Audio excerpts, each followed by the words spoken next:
The use of word military in English was in 1588 military. It has been taken from a Latin word militaris that comes from miles, which means soldier. Military in general is referred to as the trained armed forces of a country, which include their weapons, equipment and the area where they are deployed. It is profession of soldiers and the work that they do or the activity they perform. In the entire history of mankind, every nation or civilization had their own military. How these needs are determined forms the ground of their equipment, structure and the amenities that they use. It also defines what military does at times of war and peace. Irrespective of their size and the place they belong, every military force has an official state and acknowledgement in the world. Ever since there have been civilizations, there has been military. They may have had different names, weapons and techniques of fighting, but their presence was important. With time and experience, they better their fighting techniques and defense skills. Today, military of countries are well equipped with weapons of most advanced technology. The thought of military, however, remains the same: to protect one's lands. Technological evolution through time. Smart and innovative weapons can radically change the course of war, preparations needed in the war, training of the soldiers, and costs of warfare. If the army of one country has a winning weapon, then the other country should also have a weapon equivalent to match its power or something better than that. Back in 2000 BC, when chariot was developed, it became an important addition in the military of many civilizations. While one man controlled the chariot, the other shot arrows at the enemies. Some of the ancient technologies that were developed in the area of warfare were hoplite, slinger, infantry, auxiliaries, archery, crossbows, cavalry and chariots. For the ancient people who were basically land cultivators, the infantry were their main course of action, soldiers who functioned under leaders or commanders. The early Romans and Greeks used phalanxes, which were a type of formation in which heavily soldiers armed with spears fought in battles. The Hellenistic and Macedonians made use of phalanx formation, where the men fought with sarissa, which were a type of elongated spears and were quite beneficial in wars. Alexander captured many lands with the help of sarissa in his army. Later on, the Romans ditched the phalanx system and adopted the manipular system. This they learned from the Samnites. They fought successfully with this style and won many battles. The East Asian civilizations followed infantry style of military and used chariots. The Athenians used cavalry, and even Alexander the Great used cavalry for victories. The Mongols, Parthians and Scythians, and people from the steppe were trained horse archers. Around the 3rd and 7th centuries AD, the Sassanids, Eastern Roman Empire, China, which was then a division of 3 states, Shu, Wu and Wei, and Eastern Han dynasty made use of cavalry that was heavily armoured. The scythed chariot, which was invented in India, was adopted by the Persians. Even war elephants were used to fight in the ancient wars. The use of elephants was again a military tactic that was used by the Indians and the Persians and Macedonians. Alexander the Great especially took this technique of war from them. Hannibal also used elephants against the Romans. Training and experience made the military better. Slowly, cavalry, infantry and artillery were used in a combined and coordinated way in the battles. Naval warfare also played an important role in the success for military. The navy ships in ancient ships sailed without any cannons. They just aimed in hitting the ships and sinking them. Slaves who were used to oar the ship, and this helped in adding to the speed of the ship, which rammed the enemy ships with more force. Galleys were used by the Cretans and Greeks, made these ships even better. The first ever recorded battle was fought between Cyprus and Suppiluliuma II, who was the king of Hittites, in 1210 BC. The Persians used navy a lot. Themistocles brought about a radical change in the Grecian navy. He built 310 ships and ended the Persian War. In the war between Rome and Carthage, First Punic War, the Romans were leading in the battle because their navy was much experienced than that of the Carthage. The Romans built their ships with curvers, which was a device or a sort of bridge using which one could board another ship. The Romans won the Battle of Mylae with this effective change. The Han dynasty invented scull doors and rudders for their warships in the 2nd century BC. The Draka, which was a ship invented by the Vikings in the 8th century AD, had a dragon decoration in front and was propelled by oars. The Song dynasty invented ships with watertight bulkhead compartments in the 12th century AD. Another important thing in military is forts.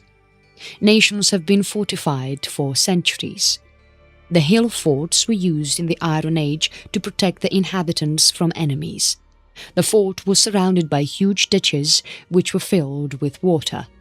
Forts were built with stones, wood, mud bricks, etc. The Romans built rectangular fortresses made by stone and wood. The siege warfare was used in ancient times to break into the fortresses. In a siege, the enemy army surrounds the targeted fort and blocks all means of escape. Some of the technologies and military unit types used by the military in the medieval period were samurai, artillery, Mamluk, pikeman, sipahi, trebuchet, fard, rashidum, janissary, mobile guard, condottieri, cataphract, crossbow, and knight. The Egyptians used the bows and arrows from chariots. They were experts at it. The Chinese developed the crossbow in 500 BC and was used extensively in the Middle Ages. The longbow of the English also dominated the war fields for a long time. The Battle of Agincourt and Battle of Crécy are great examples of exploiting the longbow to defeat enemies. For more than 100 years, the longbow held its importance in the battlefields.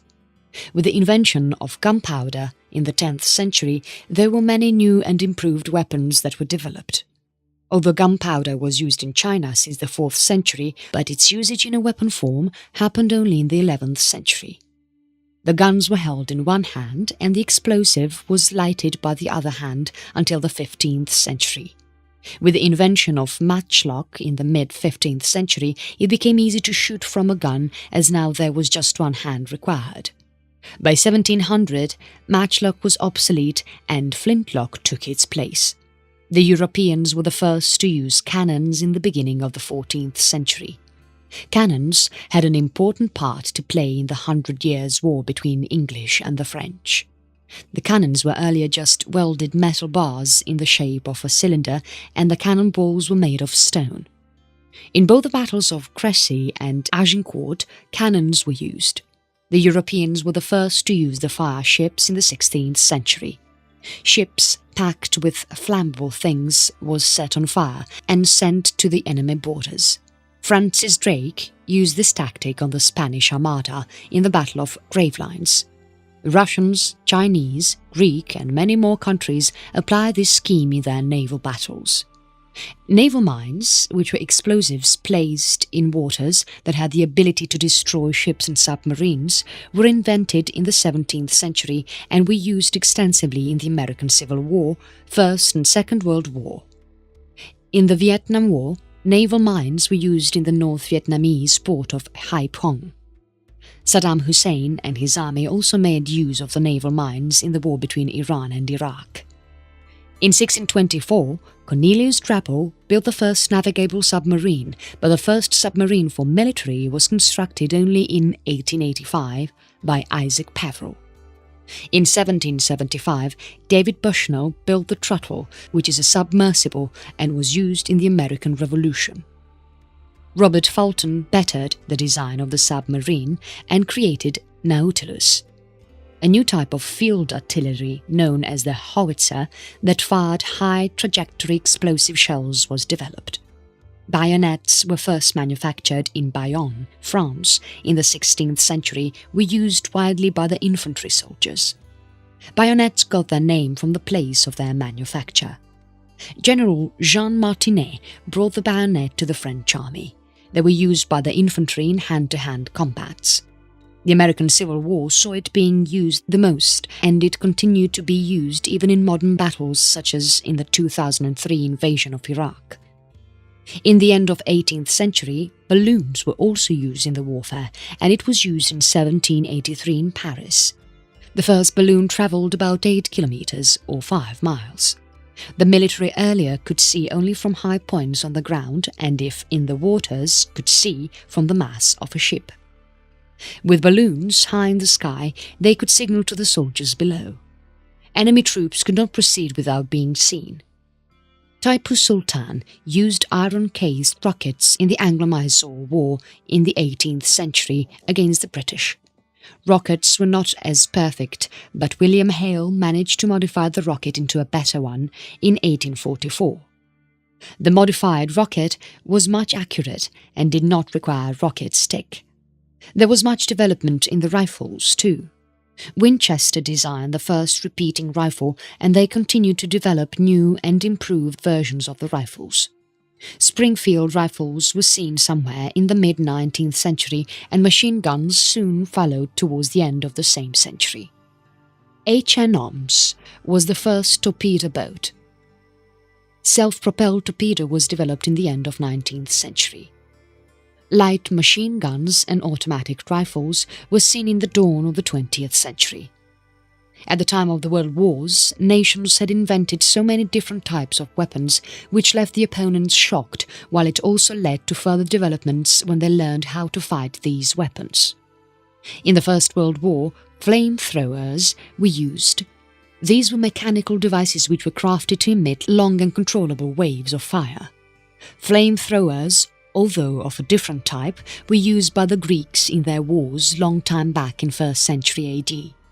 The French also used the armoured car in 1902. These cars took the place of cavalry slowly. The English made the first armoured troop carrier in 1918.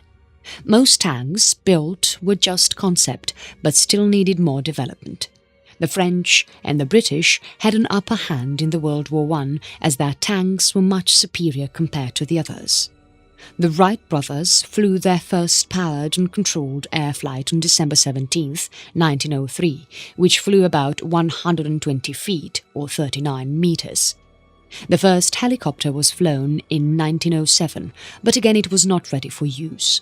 The first aircraft took off from a warship in 1911. Aviation was an important field in the World War I. However, landing was a problem which led to the development of aircraft carrier with an clear flight deck. World War I also saw the use of chemicals. Gas-filled shells were used by the Germans in the Battle of Bolimov. These shells were not dangerous, but the chlorine gas they developed was quite dangerous, which they used it in the Second Battle of Ypres. Soon all countries developed gas masks which were a protection against such gases. Somewhere in 1920s, the use of chemical was made illegal by all nations. The technologies in the military were even more advanced in the World War II. Aircraft gained its importance, especially in the War of Battle of Midway fought between Japan and the United States. Both the sides that fought in the World War II developed radar and used the radio waves emitted from it to detect moving objects. One of the deadliest weapons in the history of military was the atomic bomb, which was dropped on Hiroshima and Nagasaki in 1945 and was developed by the Manhattan Project. The World War II had come to an end instantly after this incident. Many countries also engaged in nuclear arms at the time of the Cold War. Cruise missiles, spy satellite, nuclear submarine, and many more lethal weapons have been developed with time. How does history have so many records of wars and battles?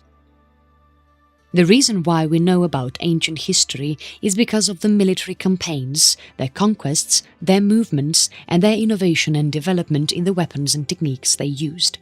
In order to control the cities and civilizations, military force was necessary. This was because lands for cultivation and agriculture was less, and there were limited places where vast agricultural lands were available, so huge communities couldn't survive everywhere, which led to wars and battles. Pottery and artifacts have a limited life, but the armour and weapons are designed to be robust, hence they survive for ages.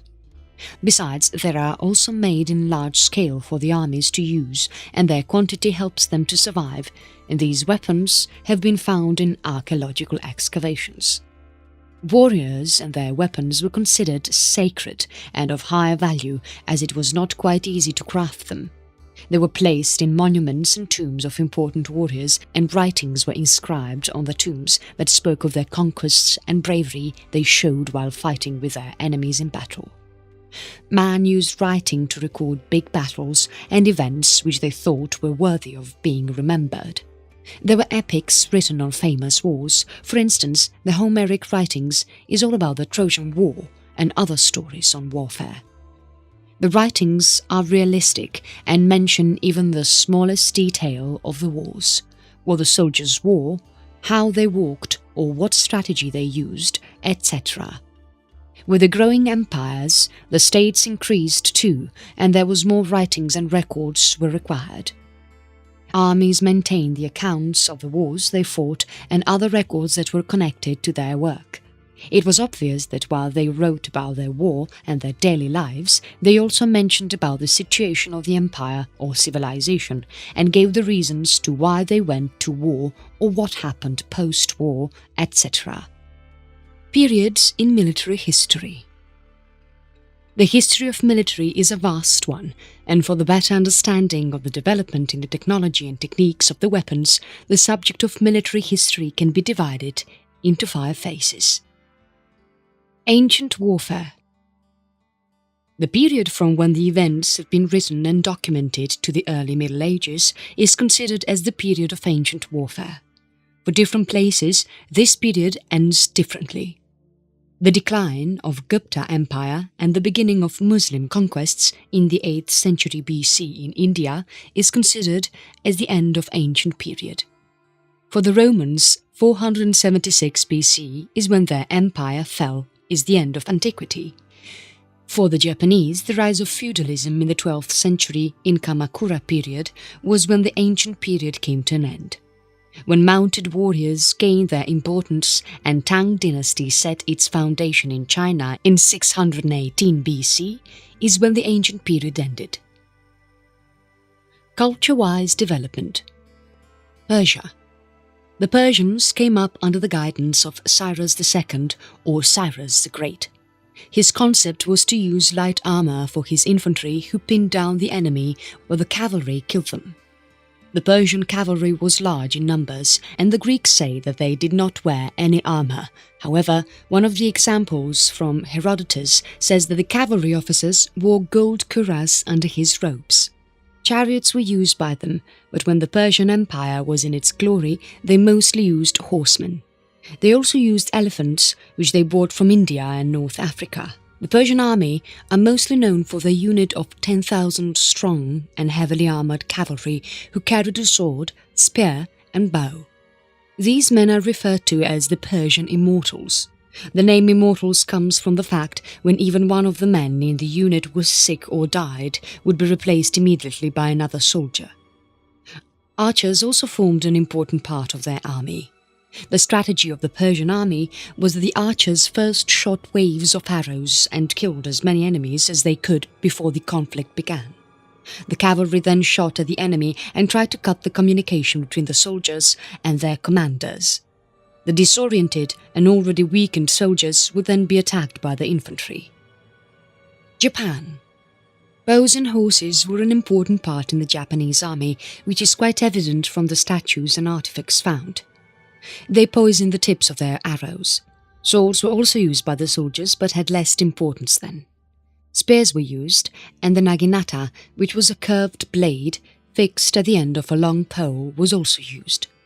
Another weapon which looked like a garden rake, known as kumate, was used to grab the soldiers by their helmets or clothes and pull them down from their horses. Egypt. The Egyptians had one of the biggest civilizations, and to secure their lands they built many fortresses and small garrisons. The cities, however, did not have walls. The early Egyptians used copper-headed spears and wooden shields covered with hides made of leather. There were archers who used bows and arrows made of copper.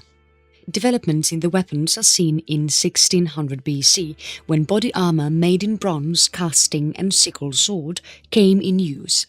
Their strategy of war was to defeat an enemy slowly. Weapons designed from iron and mounted troops came into existence in the late period, which is between 712 and 332 BC. The Egyptians were not quite advanced in the technology of weapons, and they took their ideas from Greece and Asia.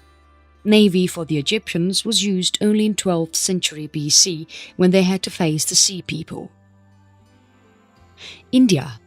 The earliest battles that have been recorded is the Battle of the 10 Kings in the Rig Veda. Ayodhya's military has been described as a defensive one in the Ramayana. Mahabharata is the recorded proof when elephants were first used in the battle of Kauravas and Pandavas. The Indian king Porus fought with 200 war elephants, 20,000 infantry and 2,000 men against the immense 50,000 infantry and 4,000 cavalry of Alexander the Great. Although Porus was defeated, but he gave Alexander a tough time to get inside India. The Arthashastra is written by Chanakya, who played an important role in the politics and military history of the Mauryans. The book contains a detailed description of the ancient warfare of India, the weapons and strategies they used in fighting. Chandragupta Maurya was recognized by all the civilizations in his time, as he had the largest army known in the ancient world, which comprised of 30,000 cavalry, 9,000 war elephants and 600,000 infantry. Macedonia and Hellenistic armies. The military under Alexander the Great and his father Philip II, the Macedonians were at the peak of their glory. They designed a way of fighting which was almost impenetrable. They also fought in phalanx strategy, where they used spears. Philip II modified these spears with sarissa, which were longer forms of spears. They defeated Illyria and also attacked Athens.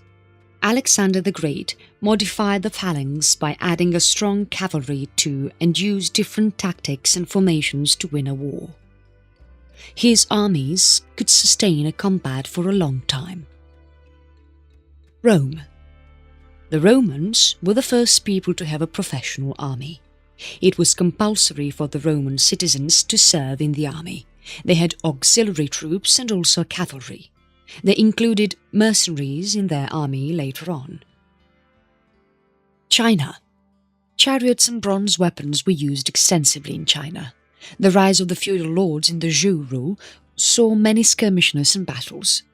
Qin Shi Huang was the first emperor of China, who is known to have united China. The terracotta army built by him is the proof. The Chinese used light infantry, acted as the shock troops, and led the army, which was followed by heavily armed infantry as the main army. Qin used heavy cavalry and chariots behind the infantry, which gave him an upper hand in the wars that he fought. The Chinese wore robes as their traditional clothes, which posed a problem at times. They later adopted nomadic pants for their soldiers and cavalrymen. Balkans. The Illyrian king Bardalis had several tribes under his rule, and his army comprised mostly of peltasts. The peltasts were men who had different weapons. The Thracians also had peltasts in their army, and they fought with javelins, which is a sort of a spear. They also used wicker shields. The weapons included spears, swords, rhomphaia and falcons. The rhomphaia is a curved or straight blade attached to a pole. Falx is something similar to a sickle or scythe. Germanic. The Germanic were quite different from the Romans and the Greeks. Instead of pitched battles, they had raids. Unlike the other civilizations who wished to gain control of the lands, they looked forward to capturing resources. Even though they were quite often defeated by the Romans, they were tough fighters. The drawback of the Germanics was that they couldn't fight united under one command. The Germanics later in 9 AD destroyed their Roman legions when they tried to conquer Germania beyond the Rhine. When the wars lasted long, the Germanics became aware of the tactics the Romans used and made themselves more centralized and learned their way of military discipline. The Germanic tribes later on became conquerors in the ancient world, and the rise of Europe and medieval warfare has been credited to them. Celtic. Tribal wars were common in the society of the Celtics. The Celtics have been explained to be ones who were more interested in hunting and raiding rather than conquering a territory in an organized way. They have been known to be huge in size, but they lack the known of military.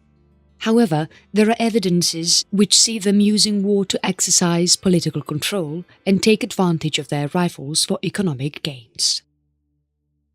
Medieval warfare.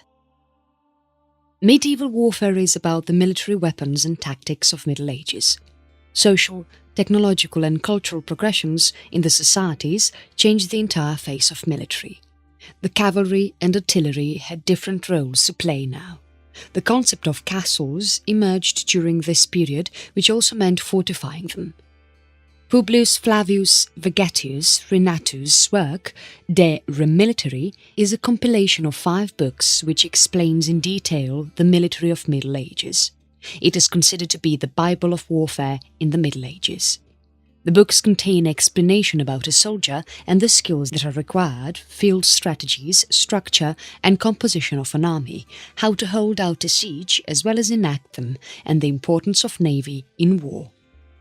According to him, infantry was an important part of an army as it was cheaper than cavalry and could be engaged on any type of land or region. Fortifications. Europe was prone to attacks by the Huns, Vikings, Arabs, Magyars and Mongols. However, these attackers just raided the cities and returned back. They couldn't stay in a place for long. The best solution was to protect the cities for which fortification was done. The elites were safe within the castle walls. They were refuge from big armies. Siege warfare. Siege techniques were quite famous in the Middle Ages, and some of the siege weapons included different types of catapults, scaling ladders, battering rams, which were machines designed to break open the walls or doors of the cities. Onager was also a type of catapult. Ballista was a sort of missile weapon. Trebuchet was also a siege engine that used a swing mechanism to throw, and manonels, which was also a type of catapult that threw big rocks and stones at enemy gates. Other techniques to get in through the enemy gates was to dig tunnels under a specific part of the wall and then suddenly collapse it to shake the foundation of the walls. Best siege techniques were used by the Crusaders. The countermeasures for the sieges became strong, and the walls were fortified with machicolation, which was an opening through which boiling oil or water or stones would be thrown. Other safety measures included murder holes, which were openings in the ceiling, passageway or gateway through which arrows could be shot. Tar could be drizzled, boiling water or oil could be poured, and even rocks and stones could be thrown. The castles were built keeping in mind these security measures. Secret tunnels were dug, so in case a city is facing a siege, the city would not fall short of water. Naval warfare. In the beginning of the medieval period, ships were used to transport troops. In a sea war, both sides used to fire missiles and then try to get on board of the enemy ships so they could fight in the deck. This type of war continued till the modern period. Later on, bulky ships were developed that were driven through sails, but the strategy of fight remained the same: carry the soldiers so they could fight on decks. Improved infantry. In order to defeat the heavily mounted cavalry, the Middle Ages infantry used several missiles or phalanx, which was used by the Greeks to defeat them. Use of long pikes were common, and if wisely used, could stand strong against heavily armoured knights also. The Swiss became famous to use the tactics of pikes effectively to defeat their enemies. They had flexible formations, and their strategy was commendable. Between the 14th and 15th centuries, almost all the famous princes in Europe hired the Swiss pikemen or learned their ways to be their enemies.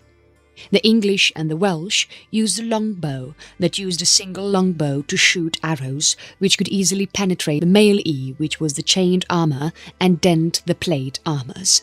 The longbow was difficult to learn, but those who were skilled at it could shoot as many as 12 bows in a minute. The crossbow was more powerful and was much better in penetrating and could be easily learned by anyone, yet when it came to rate of fire, longbow was much faster than a longbow. Longbowmen were better than the crossbowmen, who couldn't stand against them in battles even if they were bigger in numbers. Guns. It was in the 14th century that guns made their entry in the medieval ages. Guns changed the way the naval wars were fought. The earlier guns were small pieces of wrought iron that were placed on the open decks that required just one or maybe two of them to handle it. The purpose of these guns was to frighten, kill, or injure the enemies before they would jump on deck for a combat. The guns were designed to survive gunpowder charges. As a result, the ships would damage rather than the crews. The galleys were the first ships that had the ability to mount cannons so heavy that they could sink ships. It was in the 1480s that they were put to use. As a result, the seaside fortresses were rebuilt to withstand the weapons with gunpowder. Early modern warfare. Although gunpowder was used by the Bak in 1044, its use as a means of weapon was seen in the Song dynasty, which quickly spread to the Ottoman Empire. The Safavid Empire of Persia and the Mughals, then ruling over India, learned the art of using gunpowder.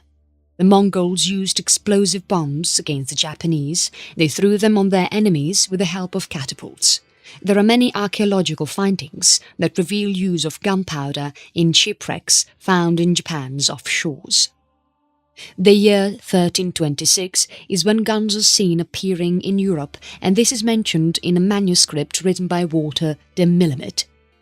Gunpowder weapons were used liberally in the Italian wars of 1494 to 1559. The arquebus, which was a long gun, was adopted by the Europeans in the 16th century wars with Italy. The armoured cavalry seem to have lost their importance with the introduction of guns. The first African commander to use gunpowder was Ahmad ibn Ibrahim al-Ghazi. He used the gunpowder weapons in the 14-year-long Ethiopian Adal War.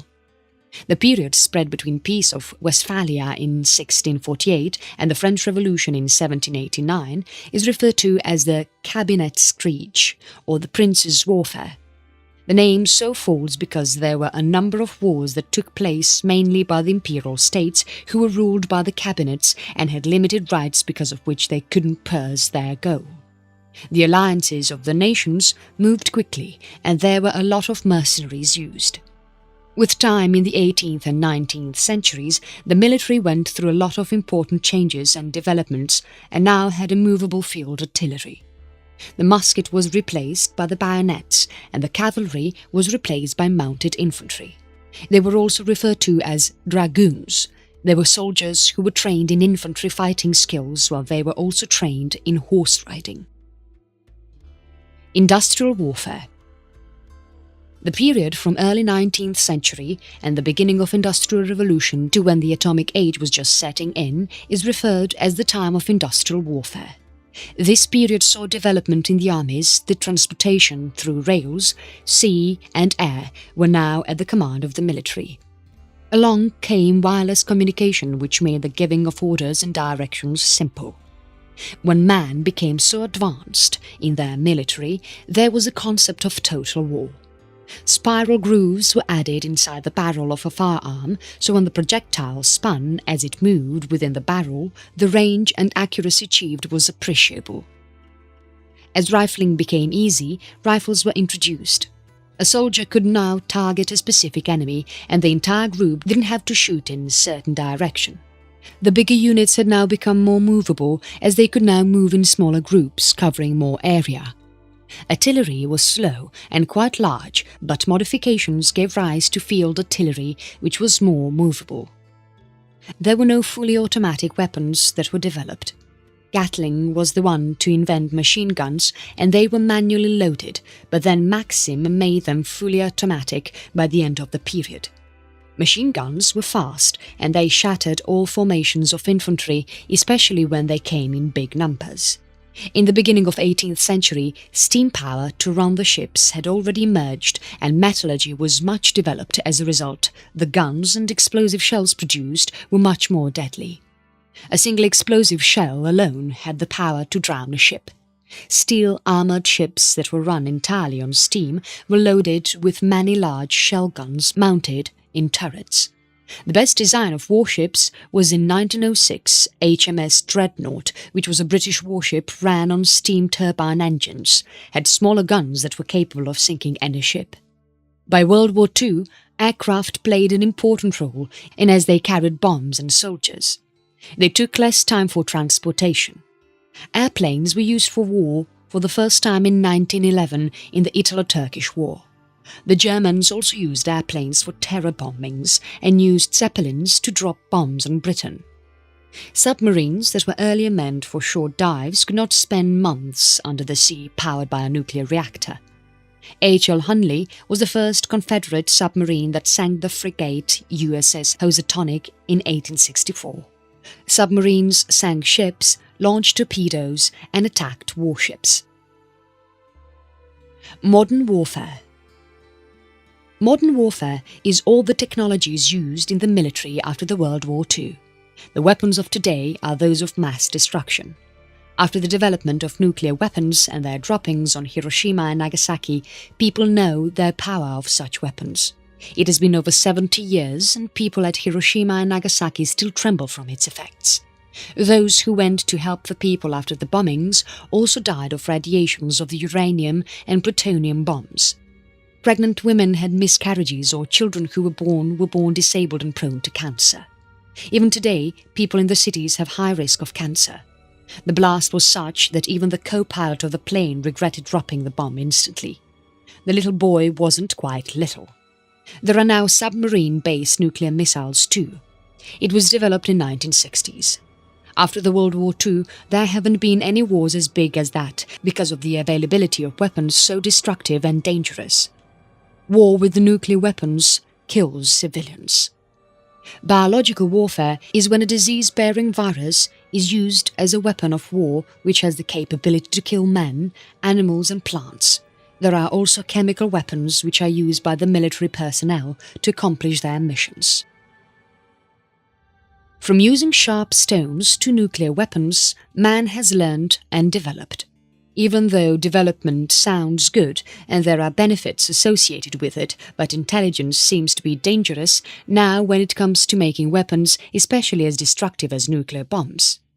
Although nations build weapons at peacetime, but it is for sure that every nation has deadly weapons.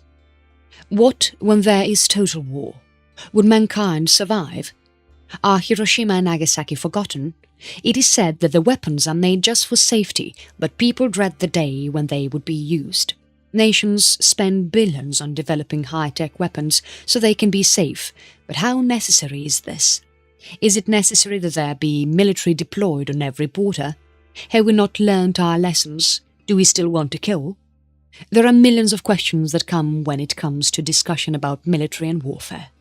Times have changed, but the thought remains the same: more power and control. Military today plays an important role in protecting the civilians against the terrorist activities and other emergency situations, yet military in terms of weapons will keep advancing and developing, and there will be more and more weapons made to terrorize humanity. While there are some who would use it for the good, there are thousands who may not have the same thoughts.